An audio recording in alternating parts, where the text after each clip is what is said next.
Hello everyone, welcome to UGC 112, World Civilizations 2. This is Lecture 9. Today we're going to be talking about something very serious and rather grim: slavery. Now, slavery is basically a universal truth for humankind. Basically, from the beginning of human history, there's been slavery. From the societies in the Fertile Crescent like Sumer, Akkad, Babylon, ancient Egypt, the classical world of Greece and Rome, ancient China, the Islamic world, medieval Europe, and as we saw last lecture, in Africa as well. It was in the Americas, from the First Nations up in Canada down into Mesoamerica with the Aztecs. And despite laws against it, the more obvious forms of slavery, it still exists today. There are things like bonded labor that's especially prevalent in India, Pakistan, and South Asia. This is where people take on an extreme loan, and then that loan is structured in such a way that they really can never pay it off, and then it passes down to their through the generations down to their kids and so on. And here we can see a whole family working, making bricks here. Women and children also are forced into prostitution and the sex trade, from the Islamic State to areas in Europe, the US, Asia, etc.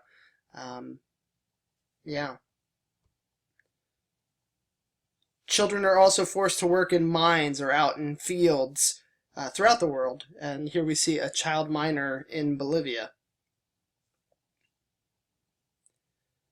And of course, physical labor and sex trafficking is not the only form of slavery for children. In parts of Africa and Southeast Asia, children are forced to become soldiers of warlords. And the same goes for the drug cartels in Mexico and Latin America.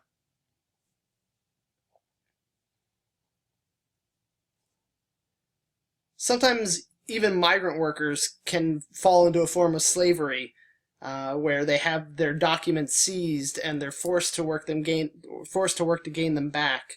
Or an undocumented worker is forced to work without any protections under the law. So different forms of slavery still exist today.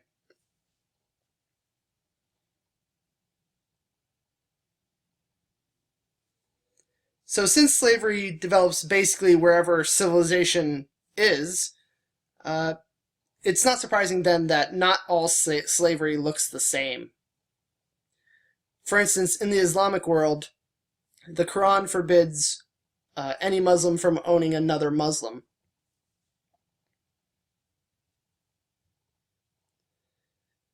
And in ancient Rome, a place that had many, many slaves because they were a very militant society, constantly at war, so they gained a lot of slaves that way.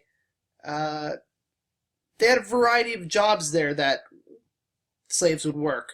Some would work in mines and fields, the hard labor, but those who could read and write would become scribes or teachers for the Romans. And women often were brought into the households to help around the house with the Roman matrons. An interesting thing about Rome is that slaves could actually make money, and they could be married, in fact, to other slaves as long as they were fulfilling their duties as slaves. And from that, often slaves were able to buy their own freedom, or they were often freed by their own masters after years of service. And upon gaining freedom, they were given this special hat, a pileus, as a symbol of their freedom. And these freedmen made up their own social class in Rome, one that was above slaves, and these were called the liberti, which literally just means freed, right? Over time, emperors in the Roman Empire began to actually use freedmen in their bureaucracies because they could trust the freedmen, because the freedmen either owed their freedom to the emperor, or at least the special status of being in this bureaucracy. So they were more loyal than, say, members of the aristocracy.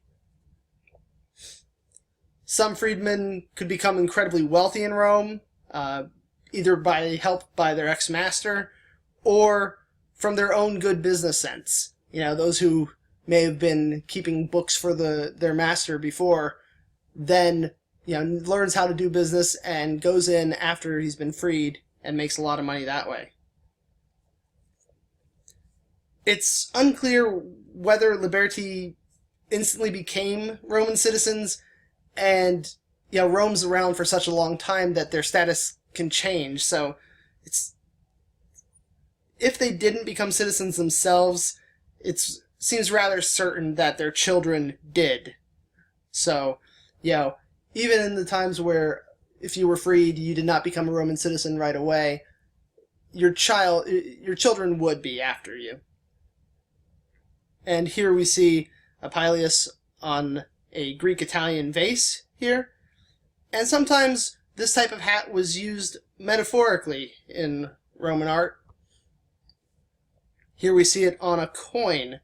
And this is a coin, in fact, celebrating, if you look over here, Brute.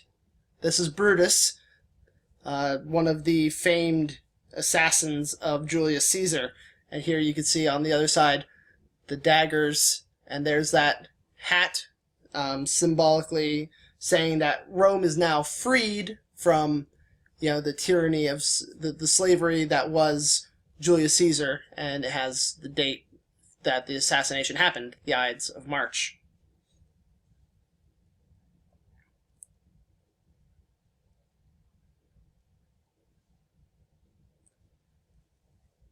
So you'll recall from the lecture on exploration that the Sahara Desert is around 1,000 miles north to south.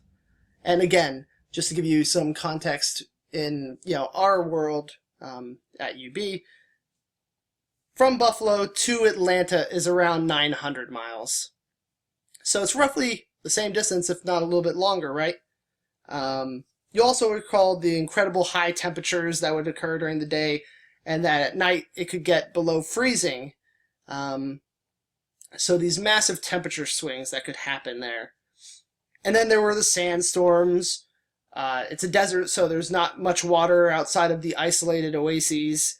And then you had the maybe not untrustworthy, but definitely these guides that you had to be wary of. And then this trip would last 3 months one way. So to make it, you know, down here, so we go from up here down to here, that would be 3 months. Now, this was a trip that people would take slaves through before the Portuguese went, you know, around the desert on their ships to the Gold Coast. This had to be crossed by the slave trade. So if you were going to, you know, bring slaves up from, you know, so below the Sahara, you would have to cross those 3 months with your slaves that you were going to sell or that you had bought. And the same thing is true if you had slaves that you were bringing north to south.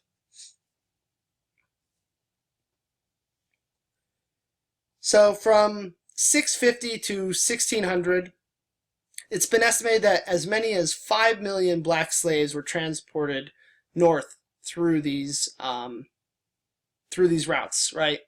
So going north, as many as 5 million black slaves. There were also Europeans and Middle Eastern people who were sold and then brought south into Africa, but there aren't really any estimates on how many would have been shipped south, but there were those coming that way too.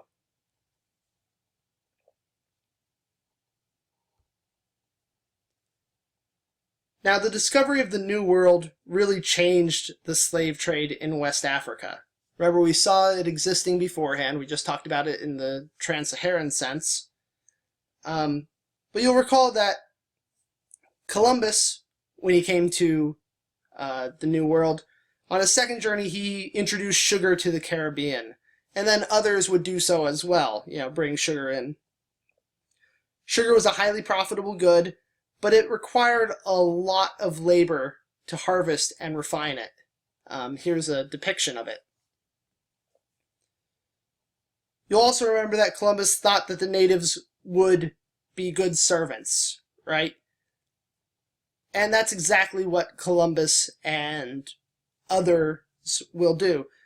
They're going to enslave the local population. They're going to use those natives, the Native Americans, as a workforce for, these cash crops, especially sugar.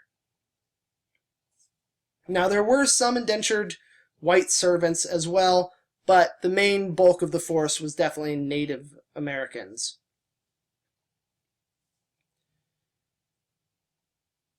The Europeans also brought over with them diseases, and a combination of these diseases, as well as just, the grueling work that they had to do, absolutely ravaged the population that was enslaved. For example, the native Taino tribe that Columbus first, when on his first voyage, these were the people that he encountered first. When he met them in 1492, there were an estimated 250,000 to 300,000 people of this Taino tribe. By 1548, there were fewer than 500 left. So, over 56 years, the population went from somewhere between 250,000 to 300,000 people to fewer than 500. With these native enslaved populations, with that workforce dwindling, the Europeans had to find some new people to work these hard jobs for them. And they decided to turn to an old source for slaves, West Africa. Now, why choose West Africans? Well, like we just said, West Africa had already been a source for slaves for Europeans and people from the Middle East, for other Africans as well. So they already had a system of slavers and markets that were established, right? There's a system that already exists there for capturing slaves and then selling them. African leaders and, traders also wanted European goods. Some European goods could be used to show wealth, European cloth, jewelry. But what they especially wanted were firearms, right? If they had guns, they felt that they would have an advantage in war. And most often they did. So Europeans would sell them their old military surplus, the weapons that they felt weren't good enough for their own armies, they would then sell to these African leaders in return for slaves.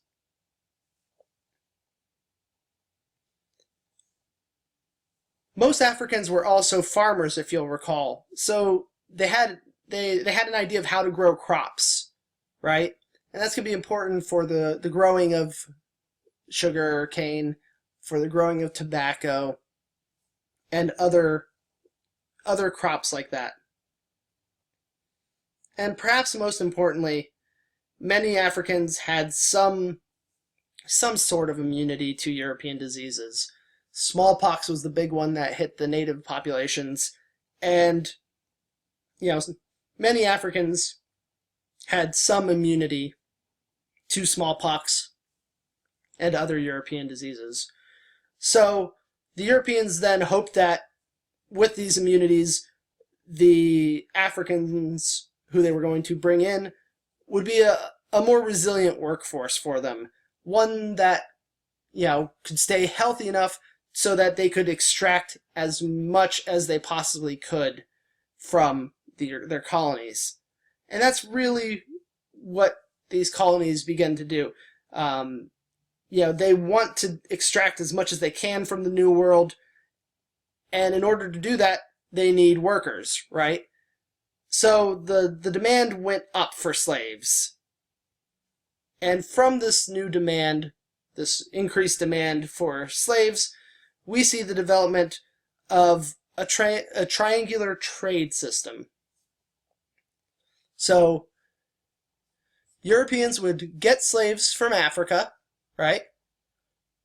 Then they would ship them out to the New World, and then especially landing in the Caribbean islands here.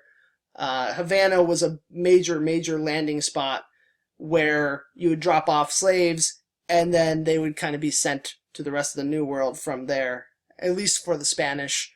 The Portuguese would have their own, and the British, and so on. Then, once the slaves are in the New World, they would create raw materials. They would create sugar. They would create tobacco. And those raw materials would be sent to Europe. So we see the raw materials going there: sugar, cotton, tobacco, so on. In Europe, they would then be processed and made into goods, which the Europeans would then sell those manufactured goods and other manufactured goods that they were making to Africans in exchange for more slaves, right? And other African goods. But especially once slaves are so important for the New World, they're going to sell them more and more for slaves.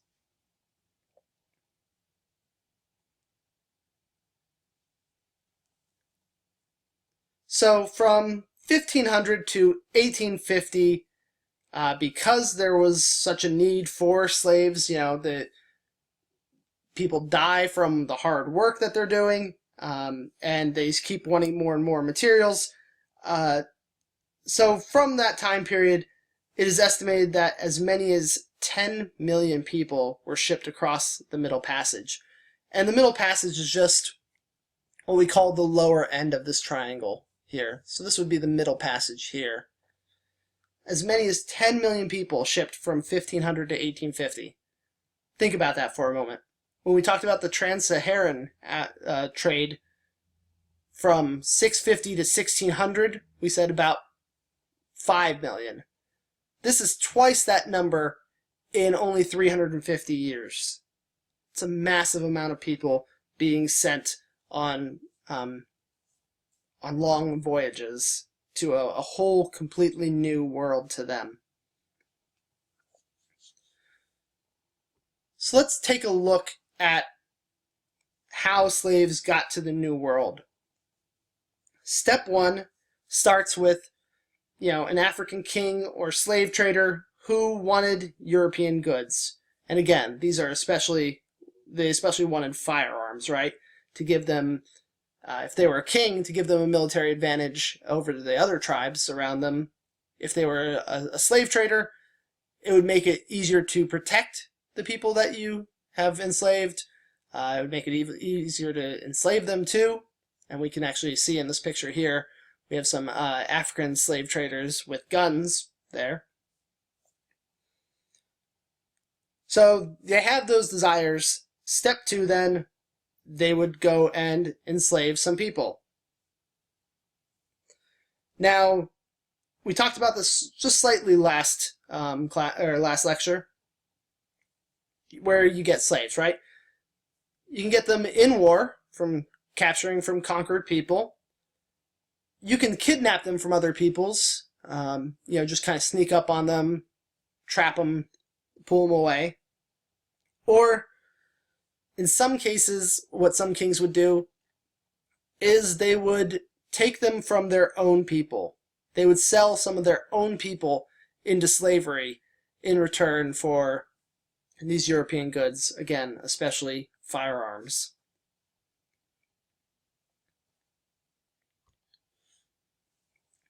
Step 3 would then be you take the slaves to a trading post, an emporium, which is a trading post, or a fort, or sometimes you can just take them along to a nice landing spot on a coast, nice open spot where you would then hope a ship of Europeans would be passing by looking for slaves, because that's what they would do too. They would not only go to these forts and these emporiums, but they would also just kind of look out to see if there were any slave traders by.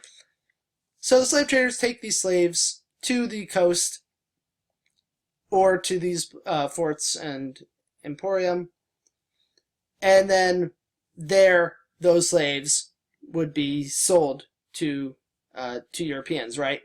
And this picture kind of shows maybe some goods are in there, maybe money, but again, what they really wanted was firearms.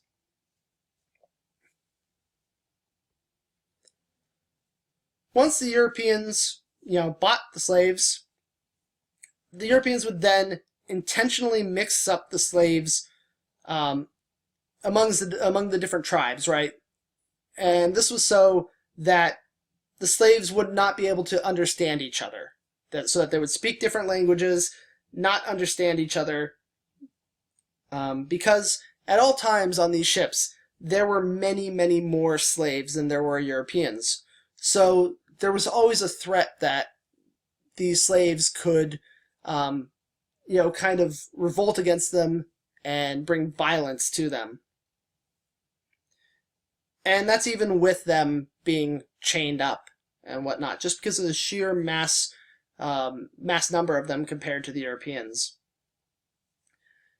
So once you have them all mixed up, then you start to pack them into the ship. And that's step 5. They really did pack them into the ship. The goal was to fit as many as you possibly could, because the trip was a very difficult one to make. Many of the slaves who were put onto the ships would die during the trip, and that's because these were very, very unsanitary conditions that they lived in. They were basically chained up, couldn't really move. Sometimes they would get some exercise up on the top of the ship, but a lot of the time they were chained up, not fed well at all, and so that leads to disease. The conditions were so unsanitary, in fact, that there are accounts of people being able to smell a slave ship from miles away if they were downwind from them. Because of how terrible the conditions were, it smelt so bad that miles away, if you were downwind, you would be able to smell them. If you were a slave who happened to get sick from these terrible conditions, these unsanitary conditions, and the being underfed, they would stop feeding you, and then they would often they would throw them overboard alive, so that they didn't infect others. So it was a very, very difficult journey for the people that were enslaved. Many of them died just from the horrific conditions.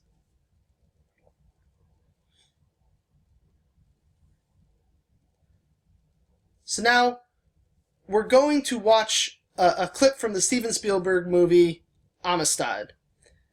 And this is going to give us a better sense of the process of enslaving people, the one that we just talked about. The title comes from the name of the ship in the movie, La Amistad, which means friendship in Spanish, and that's a terrible, terrible name, because there's nothing friendly about this ship at all. I will say that this movie this clip that we're going to watch is going to be a bit graphic. I'm not. It's not going to be. I'm going to do. I'm not going to show you something that's just purely terrible. But this is graphic. It's a very, very intense scene. But I think it's important that we watch it to kind of get a sense of the gravity of this slave system. And in doing so, that's a way that we learn from the events of the past, right? To fully understand what was happening. So now that I've kind of set this up, given you a warning to compose yourself, here we go.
Dios os perdona y os ama a todos. Ala, que Dios os perdona.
¿Está todo bien? Sí, todo bien. Pode. Pode. ¿Cómo se puede? Fancy one. Không lên lỏng mà béo.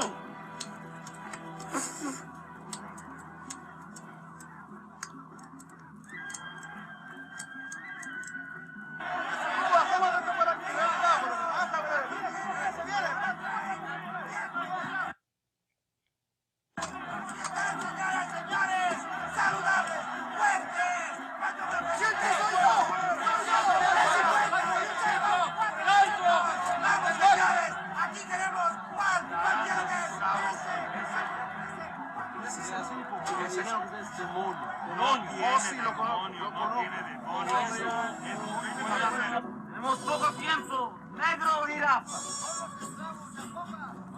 Vamos, que tenemos poco tiempo. Negro borroso. Guaguan.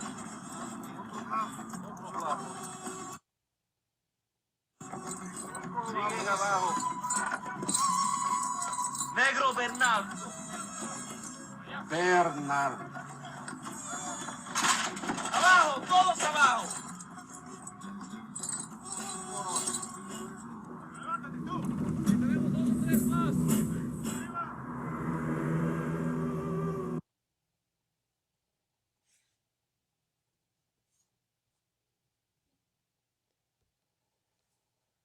So yeah, some very disturbing stuff there, but again, this is what actually happened, so it's good to know and get a true sense of the horrors that these people felt. And there were people who did see how horrific this slave trade was, and those people began to try to stop it as much as they could. Took a while, took quite a bit of fighting to do so. But in 1807, Great Britain actually abolished the slave trade. They created what they called the West African Squadron of their navy to patrol the coast of West Africa. And that's when it began.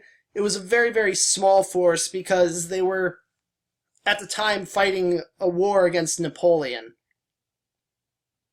And what this squadron would do was they would stop any British slave ships. And since they were at war with both France and Spain, they would also stop any French or Spanish slave ships as well. At the time, they were allied with Portugal, and they were able to use that alliance with them to convince the Portuguese only to send slaves to their own colonies in the New World, Brazil. So no longer would Portuguese slave ships bring slaves to British colonies like Canada and their holdings in the Caribbean. So they have this small West African squadron that does grow after the Napoleonic Wars. They're able to, then put more ships there. We can see the HMS Black Joke there, one of the prized ships that they had in the West African squadron. And so, if they were able to catch a slave ship, which was not very easy to do because slave ships were often very, very fast. And in fact, the West African squadron had to get quicker ships and able to catch them, which they learned over time. But if a slave ship was caught, it would lose all of its cargo, and then there was a good chance that the ship itself would be taken by the government. So it was a big incentive for the crews of these slave ships to get rid of all evidence. It was not uncommon for them to dump all of their slaves out, all the paperwork, all the chains and everything, if they thought they were going to be caught. So if they saw one of these ships coming to intercept them, they often would just, dump everything that they could. From 1808 to 1860, the West African Squadron caught 1,600 ships, and in doing so, they were able to free 150,000 Africans. It's a very, very small amount to the people compared to the number that actually crossed, but it's still, that's still something. In 1808, the United States followed suit, and they banned the slave trade across the Atlantic. Obviously, this applied only to importing new slaves. Those born in America obviously were still slaves, and they could then still be sold. But, it's 1808. It's something.